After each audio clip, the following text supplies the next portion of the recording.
Hey everyone, अस्सलाम वालेकुम। क्या हाल है आप सबके? मैं उम्मीद करती हूँ आप सब ठीक होंगे, खुश होंगे और बहुत बहुत मज़े में होंगे। वेलकम बैक टू उस्मा की दुनिया, welcome back to my new vlog.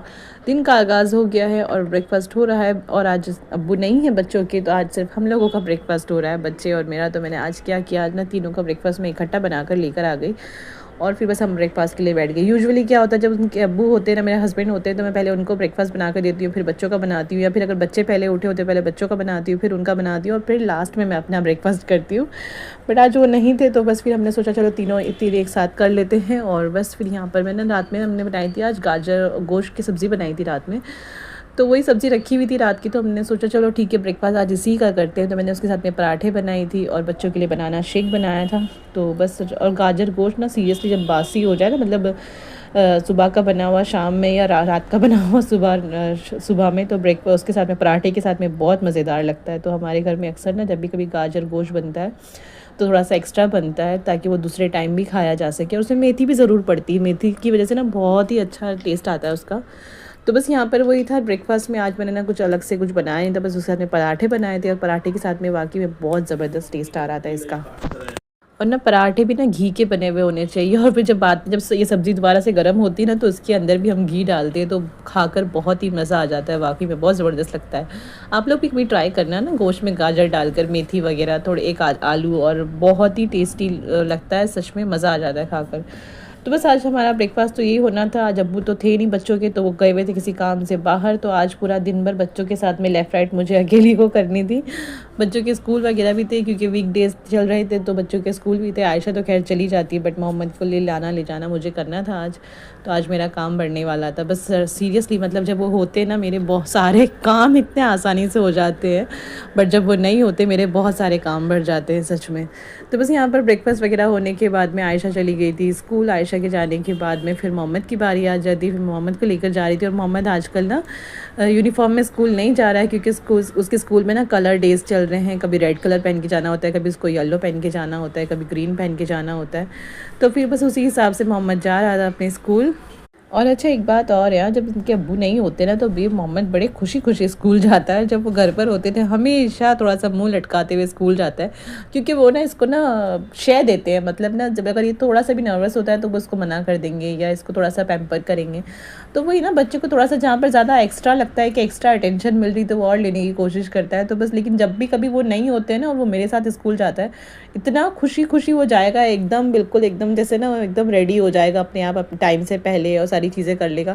But वही चीज़ ना, जब उनके अब्बू रहेंगे तो तब वो नहीं होती, तब क्योंकि सारे लाड बिखर रहे होते हैं। जब तो ना ऐसा रहता है कि नहीं मुझे नहीं जाना, मेरी छुट्टी करवा दो, मैं कल जाऊँगा, मैं परसों जाऊँगा, ऐसा कर रहा होता है। तो बस खैर, यहाँ पर मैं मोहम्मद को स्कूल छोड़कर आ गई थी। और फिर ना 4 बजे के आसपास ना फिर वो भी आ गए थे, कि मुझे लग रहा था शायद उनको रात शाम हो जाएगी आते हुए, बट लेकिन आ गए थे। खैर फिर वो तो ना मैंने पहले तो डिसाइड किया था कि ना मैं चिकन फ्राई शाम में करूँगी, क्योंकि कोई भी था नहीं, बच्चे भी नहीं थे, मैं भी अकेली थी। तो मैंने सोचा कि नहीं करूँगी, शाम में जब वो भी आ जाएंगे, मेरे हस्बैंड भी आ जाएंगे, बच्चे भी आ जाएंगे, तब मैं फ्राई करूँगी। बट लेकिन फिर खैर वो आ गए। मसाला तो मैंने लगा के रखा हुआ ही था दोपहर में ही, तो फिर मैंने कहा चलो ठीक है, अब थोड़ी सी फ्राई कर लेते हैं, थोड़ी सी खा लेते हैं, हम बच्चे तो नहीं है तो हम खा लेते हैं। तो बस यहाँ पर मैंने चिकन फ्राई करी थी। और जैसे आप लोगों को पता है, हमारे घर में चिकन फ्राई के साथ में खिचड़ी बनती है। तो बस मैंने उसके साथ में ना खिचड़ी बनाई थी और यहाँ पर फ्राई की थी, और थोड़ी सी ना हरी मिर्ची की चटनी बनाई थी। बहुत मज़ेदार बनी थी, सीरियसली बहुत मज़ा आया था खाकर। अच्छा, वैसे तो ना मैंने चिकन को मसाला इसी हिसाब से लगाया था कि ना मुझे रात में फ्राई करनी थी इसको, तो बट लेकिन फिर खैर वो आ गए थे, तो मैंने थोड़ी सी फ्राई कर ली, फिर बाकी मैंने रख दी। मैंने कहा बाकी जो है जब बच्चे आ जाएंगे शाम में, बच्चों को भी खिलाऊंगी, तो इसलिए मैंने शाम में फ्राई कर लूँगी। तो बस बाकी थोड़ी उठा के रख दी, थोड़ी बहुत बस अपने हिसाब से मैंने फ्राई कर ली निकाल के। तो बस फिर खाना वगैरह खाने के बाद में हम फिर चले गए थे मोहम्मद को लेने के लिए। मोहम्मद का टाइम हो जाता है 5 बजे के आसपास। फिर बस मोहम्मद को लेकर आने के बाद में फिर आयशा का टाइम हो जाता है, फिर वो आयशा को लेने चले गए।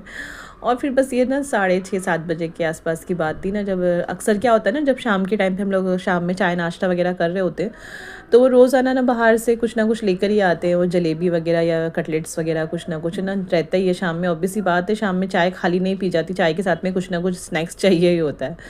तो आज मेरा मूड हुआ, मैंने कहा चलो ठीक है ना, थोड़ा सा ना घर पे बना लेती हूँ। थोड़ी सी मेरा मूड तो सिर्फ खाली ना प्याज की भजिया बनाने का था, बट लेकिन फिर मुझे लगा कि ना बच्चे लोग ना वो कटलेट्स बहुत शौक से खाते, तो मैंने कहा चलो ठीक है आज ना कटलेट्स भी बना दूँ। तो पहले मैंने यहाँ पर भजिया बना ली प्याज की, फिर इधर मैंने आलू बॉयल करे हुए थे, और बस यहाँ पर ना मेरी चाय वगैरह भी रेडी हो गई थी। तो बस मैंने कहा चलो ठीक है थोड़े से कटलेट्स भी बनाए जाए। तो बस ये प्याज वाली भजिया तो मैंने बना चुकी थी।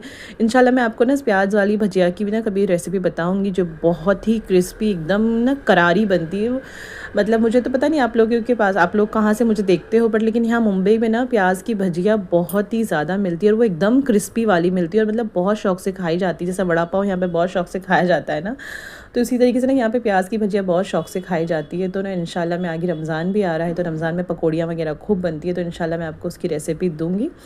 तो बस यहाँ पर देखिए मेरे कटलेट्स भी बन के तैयार हो चुके थे, और बस अब ये सर्व करूँगी मैं ले जाकर। मैंने भजिया तो दे दी थी पहले ही, पकौड़ी मतलब प्याज वाली पकौड़ियाँ तो मैंने दे दी थी पहले ही चाय वगैरह के साथ में, क्योंकि इसको थोड़ा सा टाइम लगना था मुझे। तो मैंने कहा चलो जब तक आप लोग ये भजिया खाओ, जब तक मैं ये लेकर आती हूँ पकौड़े लेकर आती हूँ। क्या कहते हैं, ब्रेड पकौड़ा भी कहते हैं ना इसको, हाँ हमारी तरफ दिल्ली में इसको ब्रेड पकौड़ा कहते हैं, और यहाँ मुंबई में इसको कटलेट्स बोलते हैं। तो बस यही ना मैं रेडी कर रही थी, मैंने कहा चलो ठीक है जब तक तुम लोग ये सब खाओ, जब तक मैं ये बना कर लेकर आती हूँ। और बाकी में बहुत मज़ेदार कटलेट्स बने थे, क्योंकि जाहिर सी बात है घर की बात कुछ और होती है, बाहर की बात कुछ और होती है। पहले एक्चुअली इन्होंने ही कहा था कि कहने लगे एक काम करो तुम कटलेट्स बना लो, बच्चों भजिया मत बनाओ, बस तुम कटलेट्स बना लो, बच्चे बहुत शौक से खाते हैं। बट फिर मने करने लगे, कहने लगे अरे रहने दो, कहाँ टाइम उसमें चक्कर में पड़ोगी, बहुत टाइम हो जाएगा, बहुत लंबा टाइम लगेगा, फिर तुमको खाना भी बनाना होता है, तो रहने दो तुम मत बनाना। तो इस तरीके से मैंने इनकार कर दिया। पहले तो कह दिया कि ठीक है बना लो, फिर बाद में मना करने लगे, कहने लगे रहने दो मत बनाओ। फिर पहले तो मुझे गुस्सा आया, मैंने कहा आपने पहले बोलना था ना, मैंने अब तैयारी कर ली तो अब मैं बना कर रहूँगी। फिर लेकिन मुझे लगा, फिर बाद में मुझे समझ में आया कि इन्होंने मेरे लिए ही कहा था कि मेरा काम बढ़ जाएगा। फिर मुझे एक्चुअली बाहर भी जाना था, तो फिर कहने लगे तुम बाहर भी जाओगी तो तुम्हारा काम बढ़ जाएगा, इस वजह से मैं तो तुम्हारे को बोल रहा था। फिर मुझे समझ में आ गया खैर इन्होंने ये मेरे लिए ही बोला था। बट आप जो रोज़ बाहर का लेकर आते हो उससे कैसा लग रहा है? सच में बाहर जैसा टेस्ट आ रहा है क्या, मतलब अच्छा टेस्ट आ रहा है?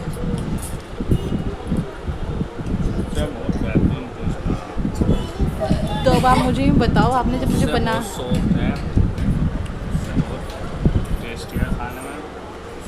जब आपने मुझे बनाने को बोल दिया था, तो फिर आप मना किस लिए कर रहे थे?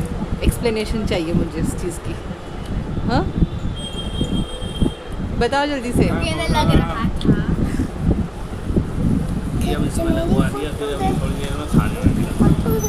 तो आपको मेरी परवाह हो रही थी, मतलब मेरे लिए आप अपने टेस्ट को मारना चाह रहे थे और बाहर का खाना चाहते थे आज फिर से, हैं?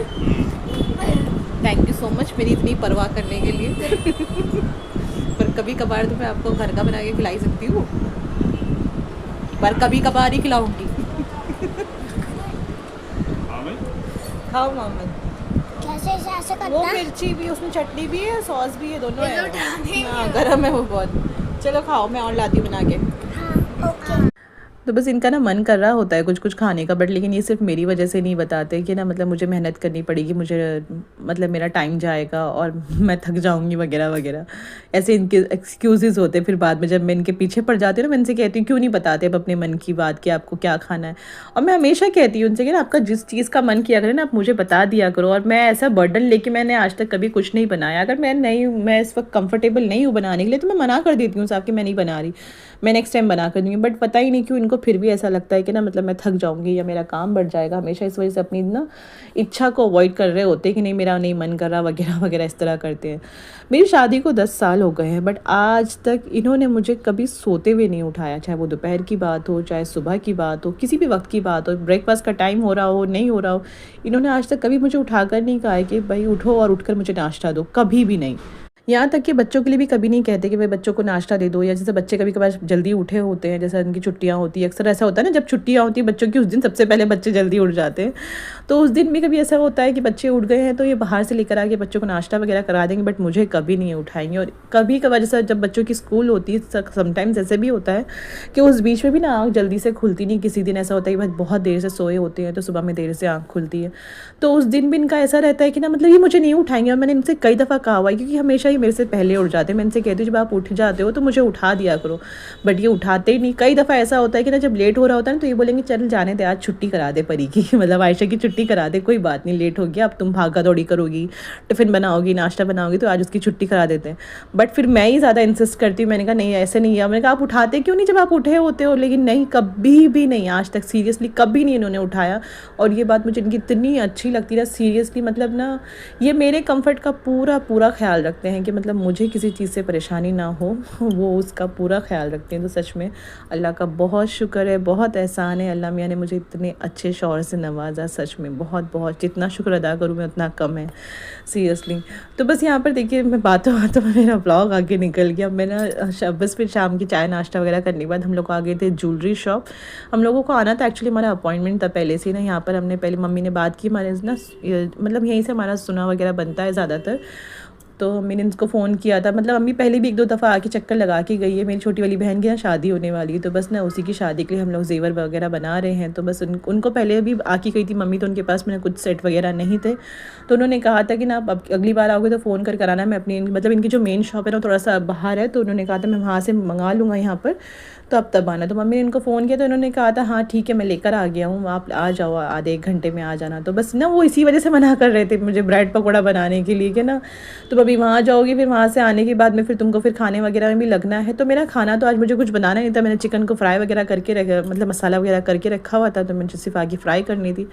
तो मैंने कहा मेरा इतना काम नहीं, आप मेरी इतनी परवाह मत किया करें, आप अपनी इच्छा बताया करें कि आपको क्या खाना है।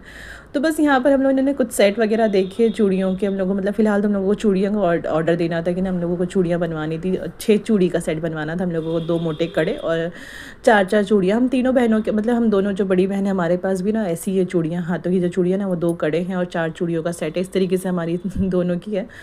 तो उसी से मिलता जुलता कुछ अम्मी को ये था कि जैसे मैंने अपनी दोनों बेटियों को दिया है वैसे ही छोटी वाली को भी दूँ, तो उसी से मिलता जुलता हम लोग कुछ ढूंढ रहे थे। लेकिन सीरियसली उनके पास आज भी कुछ खास डिज़ाइन हमको नज़र नहीं आया। तो बट फिर भी ना एक पसंद आया था, तो हमने उनसे कहा था कि आप इसका ना सैम्पल पीस रेडी करके पहले हमको बताओ कि वो कैसा दिख कर आता है, फिर बाद में हम उसको फाइनलाइज़ करेंगे। तो उन्होंने कहा है हफ्ते भर का टाइम लिया है कि चलो ठीक है हफ्ते भर बाद आप आना, मैं आपको दिखा दूंगा। क्योंकि किसी का एक का है जिन्होंने ऑर्डर दिया हुआ वैसा ही, तो कहा था कि वो जब रेडी हो जाएगा तो मैं आपको दिखा दूँगा और आपको पसंद आएगा तो आप वही वैसा ही बनवा लेना। तो बस वही देखने के लिए हम लोग गए हुए थे और बहन भी आ गई थी वहीं से, तो फिर हम लोग का काम आसान हो गया। वरना हर बार ऐसा होता था हम लोग जाते थे पर वो नहीं होती थी जिसके लिए चाहिए होता था, तो फिर और कन्फ्यूजन होती थी कि पता नहीं इसको क्या पसंद आएगा क्या नहीं आएगा। तो बस यही है। तो बस अभी इंशाल्लाह मेरे ख्याल से कभी कुछ कंफर्म तो नहीं है शादी कब है, मतलब भी 2-4 महीनों में होने ही वाली है। बट लेकिन वही होता है ना, शादी होने से पहले बहुत ही टाइम पहले, लड़कियों की शादी से पहले तैयारियां शुरू हो जाती है। तो बस अभी फ़िलहाल वही है। फिर आगे रमज़ान भी आ रहा है, रमज़ान की भी तैयारी करनी है, रमज़ान की भी शॉपिंग वगैरह करनी है। तो बस इंशाल्लाह बस लग गए हैं, अब शॉपिंग की लाइन में लग चुके हैं। अब धीरे धीरे करके कुछ कुछ चीज़ों की शॉपिंग होएगी। और मेरा तो सच में सर कटता है शॉपिंग के नाम से। सीरियसली मेरा ऐसा मन करता है कि ना मैं सारी चीज़ें बस ऑनलाइन घर बैठे मंगा लूँ। मैं कुछ भी शॉपिंग करने मतलब घर से बाहर जाके शॉप नहीं करूँ, मुझे जो चीज़ की ज़रूरत है मुझे वो घर बैठे मिल जाए। और मैं हाल फ़िलहाल बस यही देख रही हूँ कि मुझे ऑनलाइन कुछ कपड़े वगैरह बच्चों के हिसाब से या अपने हिसाब के ना मुझे कुछ ऑनलाइन मिल जाए, तो मेरा जाने का टाइम बचे, मैं उस टाइम में कुछ और कर लूँ। तो फ़िलहाल तो मेरा इरादा यही है। नहीं तो मैंने मम्मी से कहा हुआ है कि आप जाओगी तो आप ही मेरे लिए शॉपिंग कर लेना, मेरा जाने का कोई ख़ास मूड है नहीं शॉपिंग के लिए। सीरियसली मुझे नहीं पसंद, बिल्कुल भी नहीं पसंद। और आगे जिस तरीके से रमज़ान वगैरह आ रहा है ना, रमज़ान में तो जाना बिल्कुल भी नहीं पसंद। मैं बिल्कुल रमज़ान में शॉपिंग नहीं करती। तो इंशाल्लाह देखेंगे, अब देखते हैं रमज़ान से पहले किस तरीके से होती है शॉपिंग वगैरह, होती है या नहीं होती है। हाल फ़िलहाल तो हमारे एरिया में ना बहुत सारी ना अनस्टिच कपड़े की भी दुकान है, तो मैंने सोचा या तो वहाँ से जाकर ना मैं अपने लिए और आयशा के लिए सेम टाइप का ड्रेस कुछ बनवा लूँ, कुछ ऐसा भी मेरे दिमाग में चल रहा है। तो अभी देखेंगे आगे फ़ाइनल क्या होगा। तो बस वहाँ से आने के बाद में देखिए, मैंने जैसे कहा था मैंने चिकन का मसाला लगा के रखा हुआ था, तो बस मैंने उसके साथ में चिकन फ्राई कर ली। और बस जैसा कि आप लोग अगर मुझे पहले से मेरे वीडियोस देखते होंगे सब लोग को पता होगा, जैसे मैंने अभी पहले भी बताया था कि हमारे यहाँ चिकन फ्राई के साथ में खिचड़ी बनती है और उसके साथ में चटनी बनती है। तो बस तो मेरा काम तो खाना तो बहुत आसानी से बनना था, मेरा डिनर तो कुछ काम नहीं था मेरा। बस एक गैस पे मैंने खिचड़ी चढ़ा दी और फिर मैंने यहाँ पर चिकन फ्राई कर लिया। और चटनी वगैरह मैंने दोपहर में बनाई थी ना, तभी मैंने एक्स्ट्रा बना ली थी। और वाकई में बहुत मज़ेदार चिकन फ्राई हुआ था, मेरे चैनल पर मौजूद है। उस चिकन फ्राई की रेसिपी मेरे शुरुआती दिनों में मैंने डाली हुई है, तो आप लोग चेक कर लेना। फिर भी अगर आपको चाहिए तो मैं आपको फिर से दे दूँगी, आप लोग मुझे कमेंट कर देना कि आपको रेसिपी चाहिए इसकी। और देखिए मेरे चिकन फ्राई में ना, जब भी मैं फ्राई करती हूँ मेरे तेल में ज़रा से भी मसाला नहीं रहता और इतनी क्रिस्पी चिकन फ्राई बनकर होती है ना, सीरियसली मज़ा आ जाता है। तो चलिए इसी बात के साथ में ना इस वीडियो को यहाँ पर कर देते हैं एंड। आपसे फिर मिलूंगी एक और नई वीडियो के साथ, तब तक आप मेरे चैनल पर बने रहें। वीडियो अच्छी लगती हो तो लाइक और शेयर ज़रूर करें, नए हैं तो चैनल को सब्सक्राइब करके जाएं। मुझे अपनी दुआओं में याद रखें, अपने आसपास के लोगों का ख्याल रखें। मिलती हूँ आपसे फिर, तब तक के लिए अल्लाह हाफिज़।